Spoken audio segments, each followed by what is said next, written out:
Welcome to Basic Brewing Video. I'm James Spencer. I'm Steve Wilkes. Welcome to the last show of 2010. Isn't that amazing? I mean, we've had yet another year of Basic Brewing videos. Is that not nuts? It's crazy. It's crazy. It's like 5 years we've been doing this. Yeesh. Let's go on before we get depressed. Okay. Our life is zoom, sipping on by. Here at the last few years, we've been doing a little tradition where I've been brewing up little small batch barley wines to celebrate the end of the year. Well, this year I thought I'd throw a little twist on it. You did throw a twist on it. And I've been making beers with 100% wheat. And so what I did was, instead of making a malty barley wine, I made a hoppy, higher gravity wheat beer. But you don't really call it a wheat wine. Does it really reach that level? The finishing, or the original gravity was 1066. So that's not what I would call a barley wine if it were barley. So I'm not going to call it a wheat wine since it's wheat. But let's talk about what I did. Okay.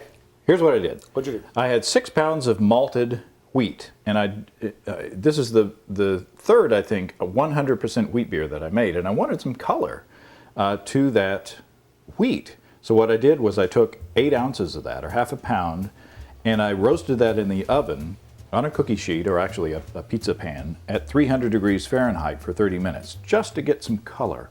And then I compared the unroasted with the roasted, and you can actually see a color difference there.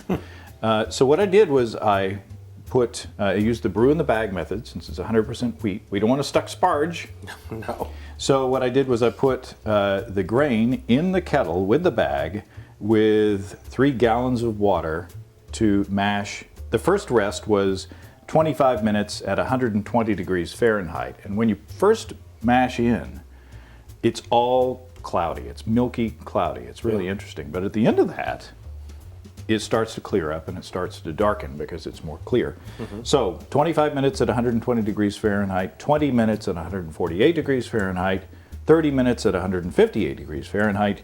And then what I did was I had reserved, I think it was 3 quarts or 3 liters of water, and I heated that up in a separate pan to 170 degrees Fahrenheit for sparging. So I took the bag out of the main pot, put it into this second pot, stirred it around, rinsed the grains a bit, and then I hung the grain bag over the kettle on my ladder strut and squeezed the heck out of it, as we've done before, to get most of the wort out. And then I brought it inside and started the boil, and I hopped with, get this, Magnum hops at 60 minutes, Simcoe at 30 minutes, Centennial at 15 minutes, Cascade at 5 minutes, and Amarillo at flame out. Wow. I thought you got to Amarillo at dawn. By the time I get to Phoenix, I'll be but that's not all. I decided that I would use yeast from a previous wheat beer batch, just the slurry. What I did was, at the end of the brew session, I racked the beer off, and I said, there's all this nice yeast. So I sanitized a little disposable container, poured the sludge in there, capped it off, put it in the fridge, and then for this beer, I took a 1/4 cup of that and put it in there, and this is like a 2.5 gallon batch of beer. And it was very happy. And now let's I'm very excited about this. Yeah. I was telling James earlier today that wheat beers are not my favorite style. And I mean, you know, some I like a lot, some I don't. There's something about the wheat thing that gets me. Don't be shy pouring, because it's not been in the bottle very long. It's probably not as, well, it looks pretty good. Yeah. So I'm very anxious to try this beer. And just the idea of a big wheat beer, it just seems to go against nature somehow. Cheers. Cheers. Ooh, it smells really good, though.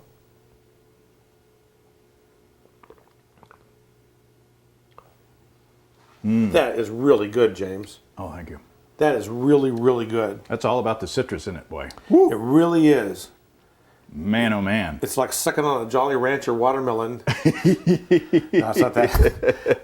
But it is. But also, I mean, it's not barley malt, but it's got some backbone. I mean, I really like it a lot. And you can see the color.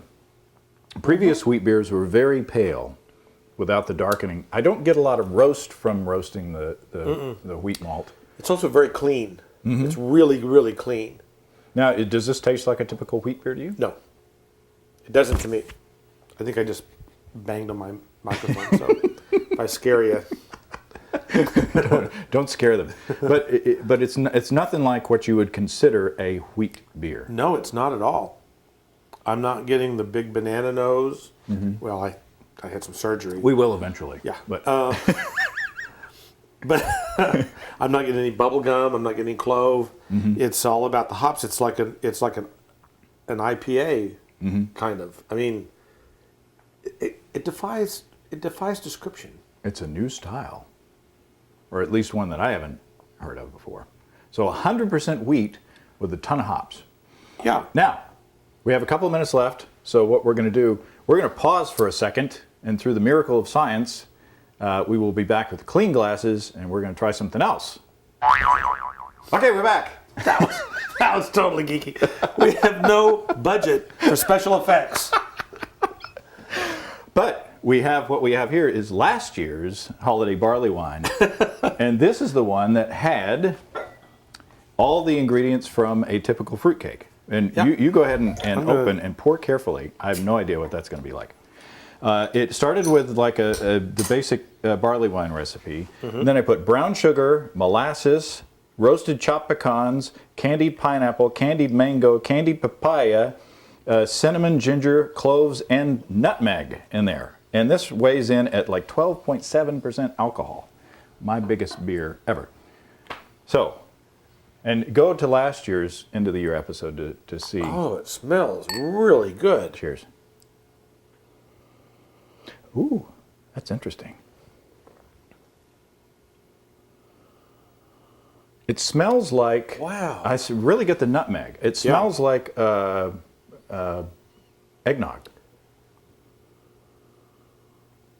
It's got a ton of nutmeg. That's quite delicious. Oh my. And it's aged well. It really has. This beer is a year old. It doesn't taste oxidized. It's very clean. Oh man.